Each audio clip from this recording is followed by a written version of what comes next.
Smoking is injurious to health, it causes cancer. ধূমপান স্বাস্থ্যের পক্ষে ক্ষতিকারক, এতে ক্যান্সার হয়।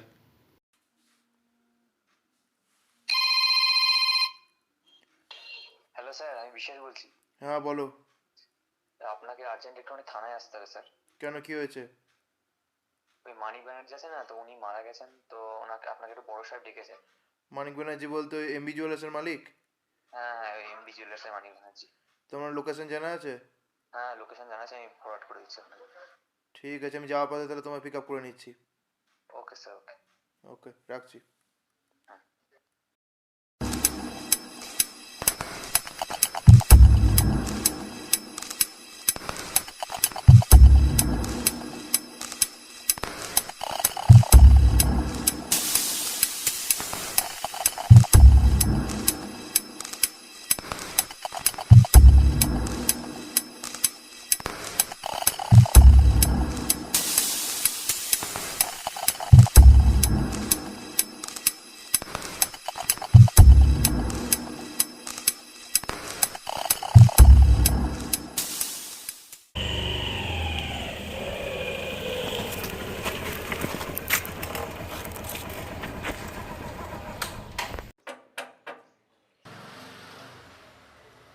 হ্যাঁ বলুন। থানা থেকে আসছি, মানিকবাবুর কেসটা আমরা হ্যান্ডেল করবো। আচ্ছা আসুন। চলুন।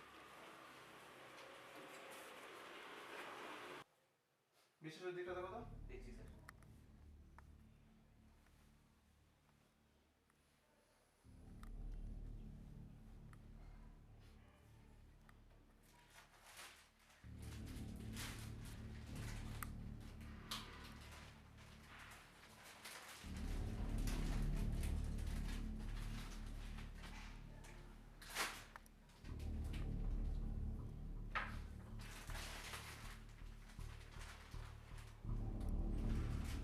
কখন হয়েছে এটা? আসলে আমি বাজারে গেছিলাম, বাজার থেকে এসে দেখি তো এই অবস্থা। তো পাড়ার ডাক্তারবাবুকে ফোন করেছিলাম, এসে দেখি যে বললো যে দাদাবাবু আর বেঁচে নেই। তো তিনি মনে হয় আপনাকে ফোন করেছেন। আচ্ছা, বুঝলাম। বাড়িতে কে কে আছেন? বাড়িতে দাদাবাবু আছে, হ্যাঁ। ছোটদা আছে আর রাহুল আছে। ছোটদা রাহুল। রাহুলটাকে? রাহুল যে দাদাবাবু ছিলেন। দাদাবাবু ছেলে আর বৌদি? বৌদি 2 বছর হয়ে গেছে, মারা গেছে। 2 বছর কাছে মারা গেছে। তো তুমি বললে বাজারে গিয়েছিলে, হ্যাঁ। তো বাজারে বেরোনোর আগে কিছু শুনেছিলে? ভেবে বলো। ঠিক তো মনে পড়ছে না। ভালো করে নিজের মাথায় জোর দাও, মনে করো, তারপর আমাদের বলো। হ্যাঁ মনে পড়ছে, সকালবেলায় দাদাবাবুর সঙ্গে রাহুলের ঝামেলা হয়েছিল। কেন? দাদাবাবুর ছেলে রাহুল, হুম। তো উনি একটা নিচু জাতের মেয়েকে ভালোবাসে, এটা নিয়ে প্রায় ঝামেলা হয়। প্রায় ঝামেলা হয়? হ্যাঁ প্রায় ঝামেলা হয়। তারপর আর কি শুনলে? তারপরে শুনলাম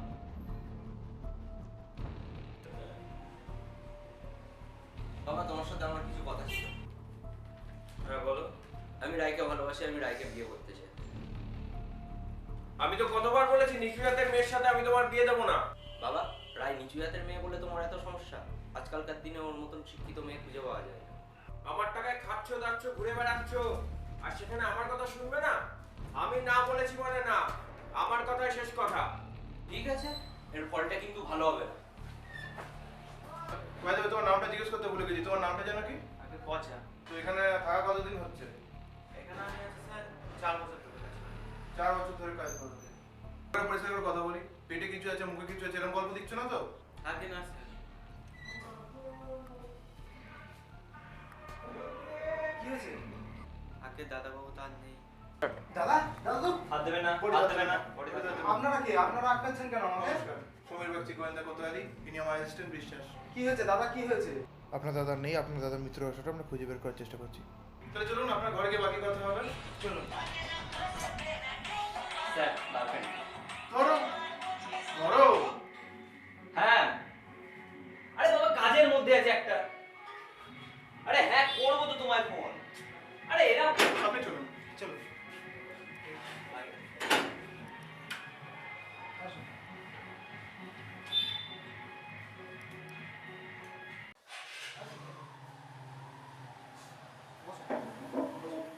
না না, থাক থাক, আপনি বসুন। আরে বসুন বসুন, গল্প করবো, বসুন। কোথায় বেরিয়েছিল? বাইরে জিরোতে যাই সকালবেলা। তো জিরোতে কি রোজই যান? রোজ বলতে মাঝে সাথে যাই, দু একদিন পর পর যাই। তো তারপর কি আপনার দাদা কোনো রোগ টোগ ছিল জানেন কিছু? দাদা রোগ বলতে সেরকম হাঁপানি ছাড়া সেরকম আর কিছুই নেই। হাঁপানিটা একটু মাঝে মাঝে টানটা হয়। তো নেশা টেশা হয়, মানে সিগারেট টিগারেট খান নাকি? সিগারেট মাঝে সাথে খাই। এসব চলে না? না না, ঠিক ঠিক অনুকূলটা করে রক্ত আমরা। তো আপনার ভাইপোকে দেখতে পাচ্ছি না তো? ভাইপো সকালের দিকে একটু বেরিয়েছে। তো জানে না বাবা মরে গিয়েছে? না, ও সকালেই বেরিয়েছে, বন্ধুদের সঙ্গে বেরিয়েছে। ওকে ফোন করছি, ফোনও সুইচ অফ আছে। আচ্ছা এই ওষুধগুলো কি আপনি খান? হ্যাঁ, আমার এই মাথার চুল উঠে যাচ্ছিল, ওই জন্য হোমিওপ্যাথি ওষুধগুলো খেয়েছি। মানে আমাদের একটু নিতে হবে এটা।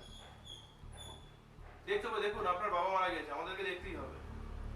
তো হ্যাঁ না আপনার উপর ডিপেন্ড করছে না, এটা আমাদের উপর ডিপেন্ড করছে আমরা কি করবো। তো এটা নাও তো, এটা নিয়ে নাও। আচ্ছা আপনাদের কাজের ছেলেটাকে ডাকুন তো, একটু ঘরগুলো দেখবো ঘুরে ঘুরে। হ্যাঁ, এই পচা আগে দাদাবু এই স্যারদের একটু ঘরগুলো দেখিয়ে দিতে হবে। ছাদেও নিয়ে যাচ্ছে।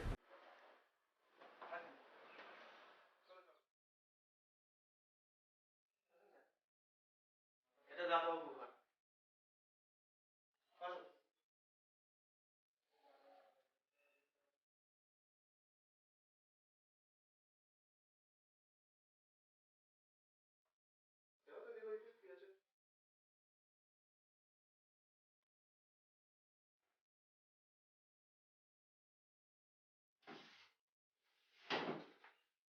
দাদাবু গল্পের বই পড়তো নাকি?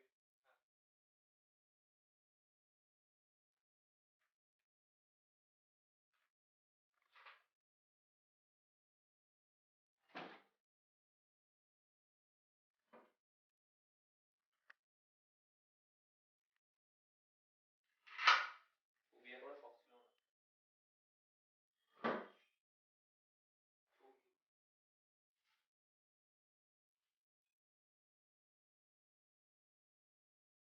কি কোশ্চেন করার ছিল? তোমার ছোটদা খুব ঘন ঘন কি সিগারেট খায়? দেখো আমাকে বলো, কোনো ভয় নেই, কিন্তু যদি না বলো তোমার পেছনে বাঁশ ঢুকবে। ছোটদাবাবু খুব ঘন ঘন সিগারেট খায়। দারু চলে নাকি? ছোটদাবাবু সবই খায়। মদ সিগারেট দুটোই? হ্যাঁ, সবই। আর মেয়ে ছেলে? না না, মেয়ে ছেলের কোনো নেশা না। আর তোমার রাহুলের? না, রাহুল কোনো নেশা করে না।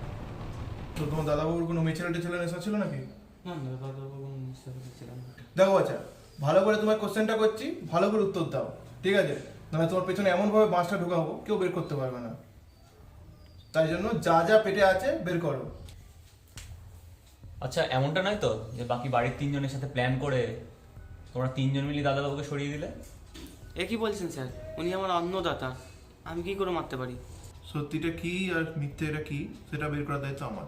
তো আমি সেটা বের করবো। উপরবেলাকে ডাকো যাতে তুমি কিছু না করে থাকো, ঠিক আছে? আসছি।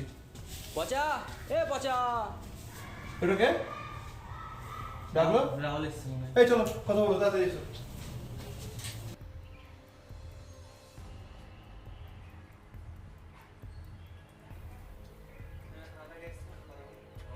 নমস্কার, আমি সঙ্গে রাখছি। তিনি আমার অ্যাসিস্ট্যান্ট বিশ্বাস। কোথায় গিয়েছিলেন? বেরিয়েছিলেন কোথায় গিয়েছিলেন? জানেন আপনার বাবা মারা গেছে? আমি এসে শুনলাম। কিসে শুনলেন? বাবা মারা গেছে আপনি ঘুরে বেড়াচ্ছেন। আমি যখন তো গেছি তখন তো বাবা ঠিকই ছিল। আমরা তো শুনলাম অন্য কিছু, বাবাকে থ্রেট দিয়ে আপনি গিয়েছেন, বাবাকে মেরে পালান না? না, সেটা বলতে পারে না। আমার সাথে যেটা হয়েছিল ঝামেলাটা, সেটা নিতান্ত বাস্তব। আমি একটা নেত্রীহাতের মেয়েকে ভালোবাসি, আর বাবা সেটা মেনে নিতে পারছে না। তার জন্যই আর তুই এটাই তো সুবিধা বলুন আপনার, এটা আপনার সব থেকে বেশি মোটিভ আছে এখানে। তুমি কি বলো এটা? বডিটা তো ওনারই সবচেয়ে বেশি স্ট্রং। তাই না? আপনি আপনার বাবা মরলে আপনারই সুবিধা, হ্যাঁ কি না? আপনার বাবা মরলে আপনি বিয়েটা করতে পারবেন, তাই তো? তাহলে তো স্যার চাইলে আমি এমনি করতে পারবো, অমনি করতে পারবো, বাড়িও তো করতে পারবো। তো কি করেন আপনি? আমি বেকার, কিছু আমাকে করতে পারবো। তাহলে আপনার পালানোর কোনো সম্ভাবনা নেই। এই সম্পত্তিগুলো তো আপনি পালাবেন না। সম্পত্তির জন্য বাবাকে খুন করা যায় ঠিকই, কিন্তু বাবাকে খুন করা যায় ঠিকই, আপনি নিজেই বলছেন। বাবাকে মারলেন কেন? বাবাকে স্যার আমি মারবো। বাবাকে মারলেন কেন? স্যার আমি বাবাকে মারবো। ওকে, আমরা দেখছি এটা, ঠিক আছে? কে মেরেছে কে মারেনি সেটা বের করার দায়িত্ব আমাদের, আমরা বের করব। আর দরকার হলে আবার আসবো। ওকে, আছি, ধন্যবাদ।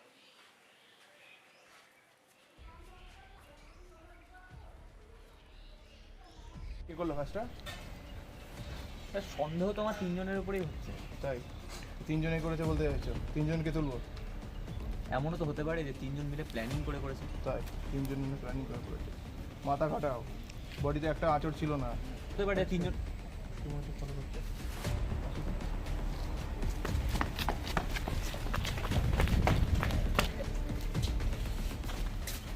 পালিয়ে গেল স্যার। পালিয়েছে কিন্তু পুরো কি পালাতে পেরেছে? স্যার বলো, রিপোর্টটা দেখেছো? না স্যার এখনো দেখা হয়নি।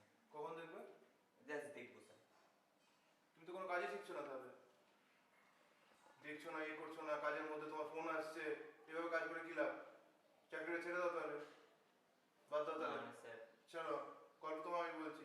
রিপোর্টে এসছে যে মৃত্যুটা নাকি নর্মাল হয়েছে, সাথে নাকি বডিতে প্রচুর নিকোটিন পাওয়া গেছে। কিন্তু ওরা যে বললো নিকোটিন উনি কিছু নেশা সেটাই তো আমার মাথায় ঠেকছে না, কি করে কিটা হয়ে বললো। ডাক্তারের নাম্বার আছে তোমার কাছে? হ্যাঁ, স্যার, আছে। ফোনটা করে আমাকে দাও।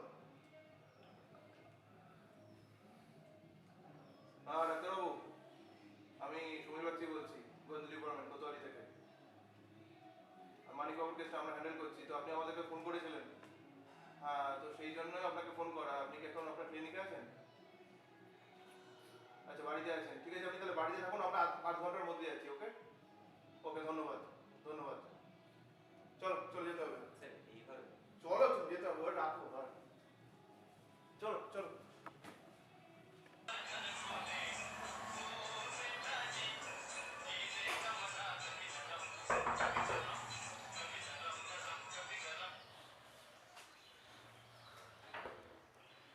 নমস্কার, সমীর বাগচি, আপনার কথা বলবো ফোনে? আসুন আসুন আসুন, বসুন। না বসবো না, থাক। তুমি বসবে? দাঁড়ায় আছে না। দাদা দিদি তো কথা হচ্ছে আমাদের। তো আপনার সাথে যেটা কথা ছিল, আপনি তো আমাদের কল করেছিলেন। আসলে পচা আমাকে কল করেছিল প্রথমে, আমি তো পাড়াতেই থাকি, ওনাকে দেখছি অনেকদিন। তো কত পচা লিখছেন? প্রায় ধরুন 5 বছর। আচ্ছা, ঠিক আছে, বুঝতে পেরেছি। তো আমি গিয়ে পচার খবর পেতে আমি ওখানে গিয়ে দেখেছি এরকম অবস্থা, তো আমি ওই জন্য আপনাকে ফোন করলাম। তা আপনি আমাদের হঠাৎ করে কল করলেন কেন? আমি আসলে আমার সত্যি কথা বলতে একটু সন্দেহ হয়েছে। আমি বডি টেম্পারেচার দেখলাম, ওনার বডি টেম্পারেচার অত্যাধিক গরম আচ্ছা। এবং ঘর ভর্তি পুরো ধোঁয়া। এটা খুবই আশ্চর্যের, কারণ উনি কোনো রকম স্মোকিং করেন না। তো সেটা দেখে আমার একটু ডাউট হয়েছে, তাই জন্য আমি আপনাকে ডাইরেক্টলি রিচ করলাম। ওনার কি কি রোগ ছিল? দেখুন, রোগ তো ওনার অনেক কিছু ছিল। প্রথমত ওনার ইম্পালস কন্ট্রোল ডিসঅর্ডার ছিল, তাছাড়া high pressure. Impulse control disorder ব্যাপারটা কি? দেখুন, এটা আসলে কিছু কিছু মানুষের থাকে, বিশেষত যাদের হাই প্রেশার তাদের অনেক সময় থাকতে পারে। হঠাৎ করে খুব উত্তেজনার বসে কোনো কিছু করে ফেলতে পারে, কোনো রাগ, অভিমান, বুঝতে পারছেন তো। আর কি ছিল? আর অ্যাজমা ছিল, ওর জন্য আমি সবসময় বলতাম ইনহেলারটা কাছে রাখতে। তো প্রেশার সংক্রান্ত কিছু ছিল না? প্রেশার অ্যাকচুয়ালি প্রেশারটা একটু হাইয়ের দিকেই, মানে আমি লাস্ট মাসেও চেক আপ করলাম যখন, অলমোস্ট 180/120। আচ্ছা এমনটা তো নয় যে উনি ইম্পালস কন্ট্রোল ডিসঅর্ডার এইটার অ্যাডভান্টেজ নিয়েছে? সেটা হতে পারে, কেন দেখো বেরোনোর আগে আমরা শুনেছিলাম যে ছেলের সাথে গন্ডগোল হয়েছিল একটা, আগে কেঁপে টেপে ছিল। তো ওনাদের বাড়িতে তো এই চাকর থাকে, ওনার ছেলে থাকে, ওনার ভাই থাকে, রুমি থাকে। তো ওনাদের মধ্যে সম্পর্ক কেমন? দেখুন, সম্পর্কের কথা বলতে গেলে উনি প্রায়শই এসে আমার কাছে দুঃখ করতেন। আসলে ওনারা সম্ভ্রান্ত ব্রাহ্মণ পরিবার, তো ছেলে রাহুল সম্প্রতি একজন সাথে ঘনিষ্ঠতা বেড়েছিল, সে খুবই নিচু জাতের। এটা আসলে দাদাবু ঠিক মন থেকে মেনে নিতে পারছিলেন না। এটা একটা প্রথমত নিজের ছেলে সেরকমভাবে বলতেও পারেন না। এছাড়া আসলে ভাই একদমই বিপরীত চলে। কেমন? উনি মদ, জুয়া এগুলোতে হ্যাঁ, মানে আমাকে উনি বলেছিলেন দুঃখ করে। কারণ দেখুন, আসলে ডাক্তারবাবুকে এই সমস্ত কথা বলার কথা নয়, কারণ এগুলো তাদের ব্যক্তিগত ব্যাপার। কিন্তু উনি খুবই আবেগপ্রবণ, তো দুঃখ পেয়ে আর কি এরকম বলেছিলেন। কারণ কি, ভাইয়ের সাথে মাঝে মধ্যেই ঝগড়া ঝামেলা হতো, ভাই বারবার এসে টাকা চাইতো, বুঝতেই পারছেন। ভাই কোনো কাজ করতো? ভাইয়ের আসলে কোনো স্টেবল ইনকাম নেই, মানে সেভাবে। বুঝতে পেরেছি, ধন্যবাদ ডাক্তারবাবু। ভাই বিশ্বাস, কিছু বুঝেছো?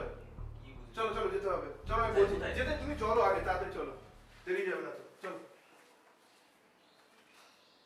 বিশ্বাস চলো দেরি হয়ে গেছে বেরোতে হবে।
বিশ্বাস বিশ্বাস তোকে চেক কর।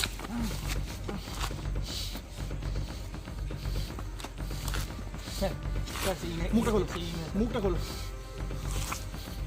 অনিন্দবাবু মারলেন কেন বলুন, বলুন মারলেন কেন? বললাম না তখন অনিন্দবাবু পালাবেন না, মারলেন কেন বলুন? বাবা মৃত্যুর আগে সব সম্পত্তি দাদা ভোগ করছে, আমাকে কিচ্ছু দেয়নি, সব জায়গা থেকে বঞ্চিত করেছে। আমি ওকে মারবো না তো কী করবো? সেদিনকার সকালবেলা 10,000 টাকা চেয়েছি, 10,000 টাকা আমাকে দেয়নি, আমাকে মেরেছি, ঠিক করেছি। মারলেনটা কীভাবে?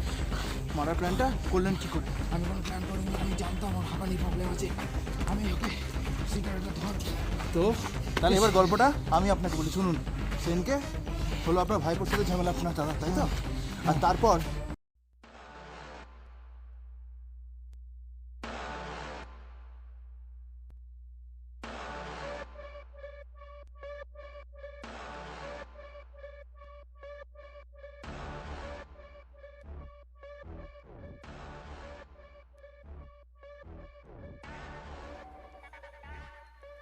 দাদা আমার 10,000 টাকা চাই। একজন বিয়ে করবে, একজনের মদ খাওয়ার জন্য টাকা চাই? কোনো টাকা হবে না। কি টাকা দিবি না? টাকা তো দিতেই হবে। বাবা মারা যাওয়ার আগে সয় সম্পত্তি তুই সব হাতিয়ে নিয়েছিস, আমাকে বঞ্চিত করেছিস সব জায়গা থেকে, টাকা তোকে দিতেই হবে। দিবি না মানে? একবার বললাম তো দেবো না। আমার এটার একটা কই। ওটা তোর কিস্তি?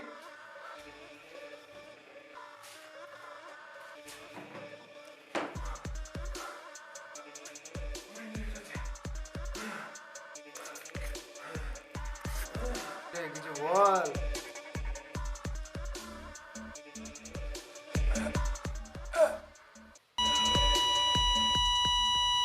বিশ্বাস সব তুলেছো? একদম স্যার, তুলেছো? সব রেকর্ডে। সব রেকর্ড হয়ে গেছে। You are under arrest. Okay বাস আপনার গল্প এখানে শেষ। তাহলে বিশ্বাস কেসটা ক্লোজ। এত তাড়াতাড়ি যে কেসটা ক্লোজ হয়ে যাবে আমি সত্যি ভাবতে পারিনি। আমিও বলতে পারিনি, বাট হয়ে গেছে। কিন্তু আপনি বুঝলেন কি করে যে ওটা অনিন্দবাবু? প্রথমে তো বুঝতে আমিও পারিনি, কিন্তু সেদিনকে যখন ওর ঘরে গেলাম প্রথম, ও কথাগুলো বলছিল খুব নর্মালি, কিন্তু ওর ঘরে গিয়ে আমি নোটিস করি ওর ঘরে একটা সিগারেটের প্যাকেট ছিল। সেখান থেকে আমার ডাউট লাগে। তারপরে ও বললো কি ও মাঝে মাঝে সিগারেট খায়, কিন্তু পচা মনে আছে বললো যে ও খুব ঘন সিগারেট খায়, ও খুব ঘন ঘন মদ খায়। ইনফ্যাক্ট ডক্টরবাবু সেটা বললো, মনে পড়ছে? সেদিনকে যখন আমাদেরকে কেউ ফলো করছিল, আমরা যখন গেলাম একটা সিগারেট পেলাম, জয় ছিল, সেম ব্র্যান্ডের সিগারেটের প্যাকেটটা ওর ঘরে ছিল। আর ছিল ডাক্তারবাবুর রোগ, ওর বাড়িতে ও একাই সিগারেট খায়। এখানে মোটিভটা পুরো ক্লিয়ার হয়ে যাচ্ছে। আজকে যখন ও আমার দিকে তাক করলো বন্দুকটা, তখন নোটিস করেছিলে যে ও তুমি তো নোটিস করবে না, তুমি পেছনে ছিলে। ওর হাতে আমি সেম আংটি দেখতে পেয়েছি, সেদিনকে যে আংটিটা পরে ঘরে বসেছিল। সেখান থেকে আমি ওকে পুরোপুরি চিনে ফেলি। তারপরে যখন ওকে ধরি পেছন থেকে, ওর পকেটে আমি ইনহেলার পাই। সেই জন্য তোমাকে বললাম ইনহেলারটা বের করতে, ওর মুখটা খুলতে। ব্যাস ধরা পড়ে গেল। পালাবে, যাবে কোথায়? আরে বাস স্যার, আপনি তো পুরো জিনিয়াস। আরে পাগল। চলো চা খাবে, চলো।